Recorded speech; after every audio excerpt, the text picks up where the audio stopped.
Now it has also been removed.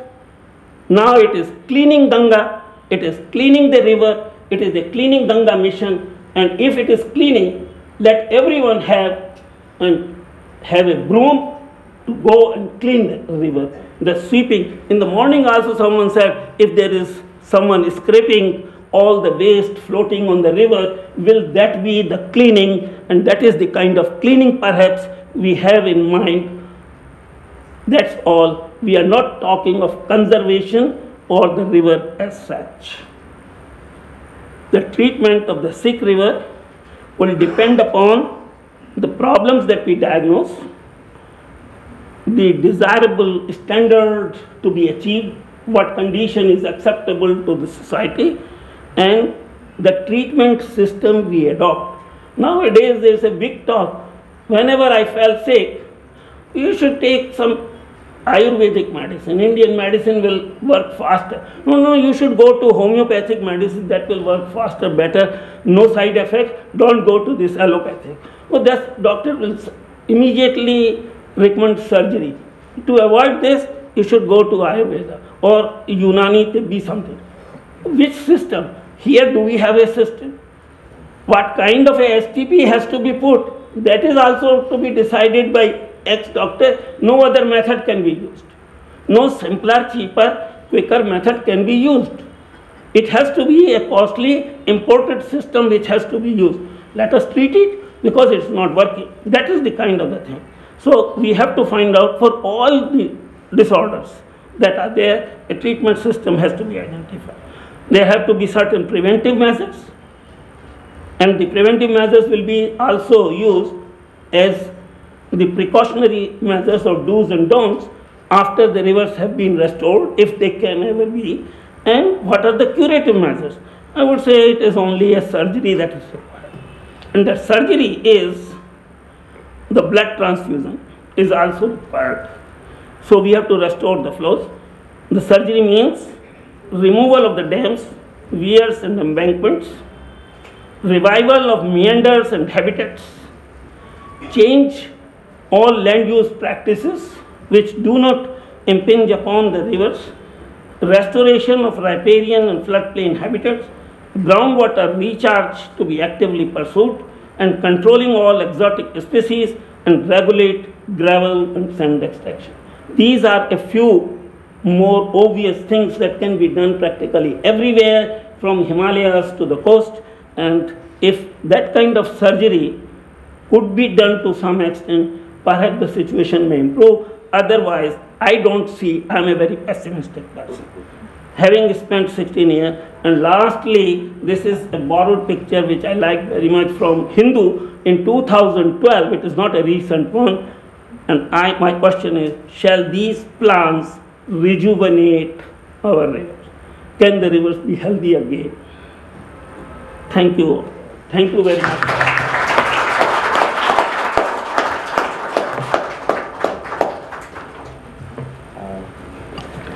Thank you, Professor Brij Gopal. May I request? Yes, sir. Thank you. First of all, I'd like to congratulate Dr. Gopal. I felt I was sitting in a classroom and I got Rivers 101 lecture, and really very comprehensive, and he's covered the entire gamut from the definition to the actual action that needs to be done. So he's been a teacher all his life, a distinguished academic, produced many PhDs, and academic rigor has been his hallmark, and we have seen it in today's presentation. So thank you, Dr. Gopal, that you know, you've really educated all of us. I also want to thank my friend Manoj Mishraji, who has been very generous in his comments, opening comments. You know, Mishraji made my life miserable when I was minister. I would get at least 2 emails a day from him. And he, like most Indians, does not believe in short emails. He believes in long emails. And I had two young assistants working with me. And he would copy these emails to them. And they would come running to me and say, sir, this Yamuna man is really coming after us again. So I said, let him have his say.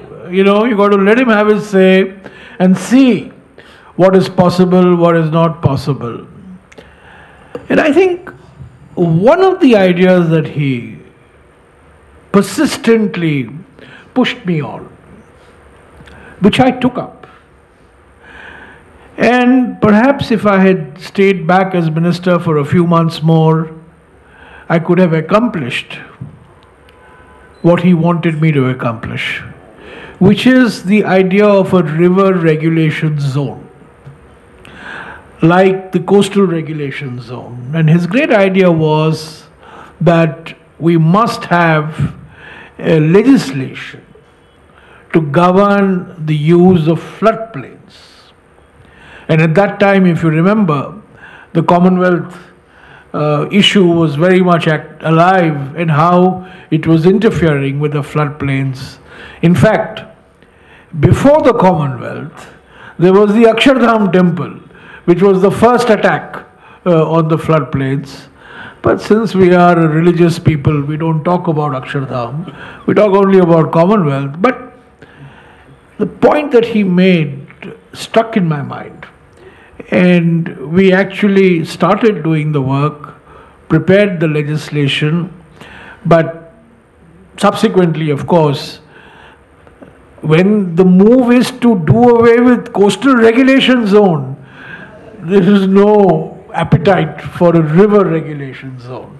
But I think the issue that you have also raised, Dr. Gopal, about the threat to the floodplains, that the river is not just a body of water that is flowing, but it's an ecosystem which encompasses both the water as well as the land. I think it's very important, and I hope that you will continue to badger my successors on having this river regulation zone. When I was listening to Dr. Gopal, many thoughts crossed my mind. And these are issues that preoccupied my attention. And these are issues which are still really not resolved in any satisfactory way. And I would like to highlight just 4 or 5 of these issues very briefly. They've been touched upon in Dr. Gopal's presentation, and that's what triggered this thing in my mind. The first is the idea of a minimum environmental flow. And this caused me maximum headaches because no project in India has been designed with the minimum environmental flow in mind. So should we apply it prospectively? Should it be applied retrospectively? And what should be the definition of minimum environmental flow? In fact, some people argued with me that the word minimum environmental flow itself is flawed. We must have minimum ecological flow. I mean, all these, we are experts at differentiating. And so this debate went on. But the idea was that there must be a minimum amount of water that is flowing for it to be called a river. Otherwise it would just be, a channel of stones. And we started doing this work.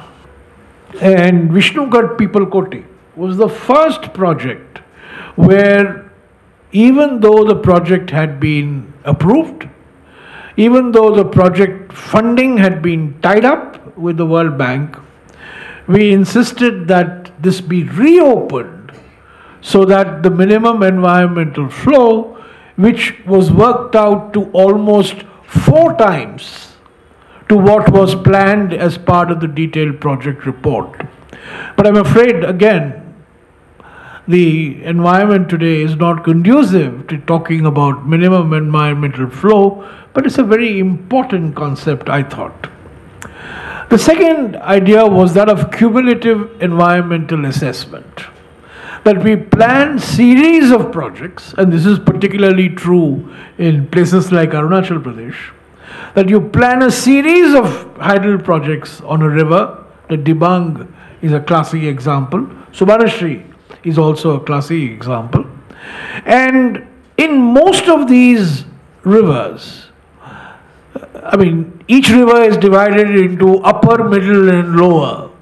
And upper is given to one person, middle is given to some other person, and lower is given to a third person, each of which does his own cut and paste job on environmental impact assessment. And the idea was that we start looking at a cumulative impact and not at a project-specific impact.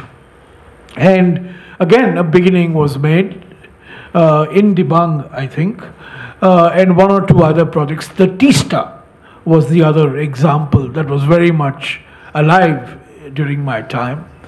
But again, this is something that has completely vanished from the debate, and I think much of what Dr. Gopal has said should remind us that if we are looking at the health of a river, there is no escaping the concept of a minimum of cumulative environmental assessment. The third idea which preoccupied me was the idea of a basin management plan. Now, and the Ganga actually, we got the 7 IITs for the first time. Getting the IITs together proved to be a more difficult task than actually cleaning the Ganga. But one distinguished member of that group is present here. But it took time, but I think the IIT consortium provided a comprehensive river basin management plan. The only problem with that is everything has already been done on the Ganga, and we are doing the river basin management plan after everything has been implemented. It should have been done 30 years ago, 40 years ago, but it wasn't done. However, it's useful exercise. It's a useful exercise because it tells you what can be done in future and what needs to be done to protect, I like the word that Dr. Gopal used, to protect not the biological integrity, but the ecological integrity of the river. 37 or 38 volumes were prepared, it was submitted, and I think initially when the government came and the Namami Ganga program was announced, there was talk about reviving the idea of the basin management plan and the recommendations that it has made, but again, nothing much has been heard about it later. The fourth, I talked to you about river regulation zone, I've talked to you about a cumulative environmental assessment, then I've talked to you about the minimum environmental flow and the basin management plan. The fifth and the final thing, of course, is the thing that Professor Gopal talked about at the end, is what do you do to maintain the health of rivers? What do you actually do? And I think the Ganga became the test case. And it's very clear that you're very right, Professor Gopal. It's BOD, DO and fecal coliform. It's our approach to cleaning the Ganga was, is DO better? Is BOD better? Is the fecal coliform better? And based on these three indices, we went ahead. But you have reminded us very appropriately that there's more to it than that. And I think what was being attempted in the Ganga, remember the Ganga had both objectives, Nirmal Dhara and Aviral Dhara. It had the cleaning objective as well as the objective of maintaining a minimum environmental flow. And I think this would have been relevant, not just for the Ganga, but also for Yamuna and many other rivers across the country, which really have become, as you have pointed out, receptacles of either human sewage or industrial pollution. The Ganga is an example of a river that has lost its ecological integrity because of large-scale human sewage being put into the Ganga. But there are other rivers in peninsular India, for example, where the integrity has been lost because of the influx or the ingress of industrial effluent, untreated industrial effluent. So I think the problems are multiple, and I for one was educated hugely, and I got a couple of terms which I had never heard before, which I should now go back, and since I have all the time in the world, try to understand what it means. Diatoms, and I'd never heard of diatoms. I'd never heard of macrophytes. I mean, I have a general idea of what a macrophyte is, but the way you used it, I really have to Google first and then maybe come back to you to figure out what it means. But let me say that you have raised very, very serious questions. Very, very serious questions. I, for one, am extremely pessimistic. I'm not at all optimistic about many of the issues that you have raised, because the governing theology today is that a river is a waterway. To give you one example, and one of the big issues that we are going to face is what will this waterway do to the dolphins? There's a big, big immediate issue that we are going to face. We are declaring national waterway after national waterway. And the bill came in Parliament. I had raised this issue, but Mr. Gadkari doesn't understand what a dolphin is. He understands what a waterway is. And so there are 140 waterways that have been announced. But this is an issue that is going to be very, very important.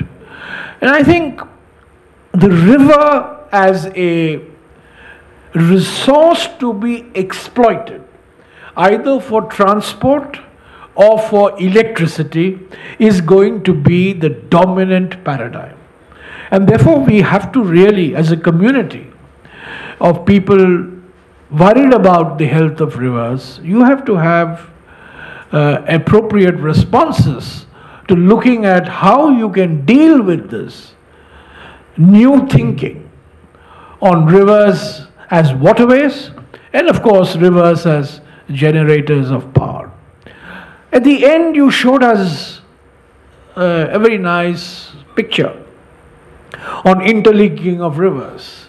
Interlinking of rivers, by the way, is back with a bang.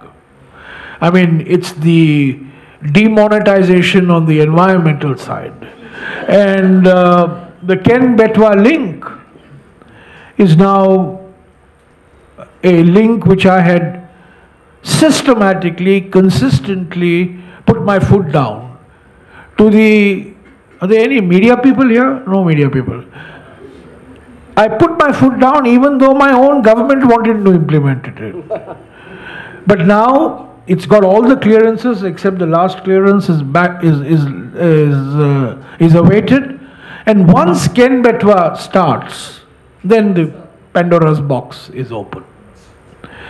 And I think the interlinking thing is a equal danger, that from an ecological point of view, as equal to the issues that you have raised on deforestation in the upper catchment area, the loss of the floodplain, the loss of aquatic life, which ultimately determines the health of a river. So let me thank you. Are you taking any questions, or maybe we can have 10 minutes of questions if you want to answer. But let me thank you for a most scholarly, most erudite lecture, and I would request Manoj and Ravi to maybe circulate the PowerPoint to all of us, because I think it's useful, very useful reference material. And next time I want to appear very scholarly in Parliament, I will use diatoms and macrophytes, and I'm sure Mr. Gadkari will be looking at me.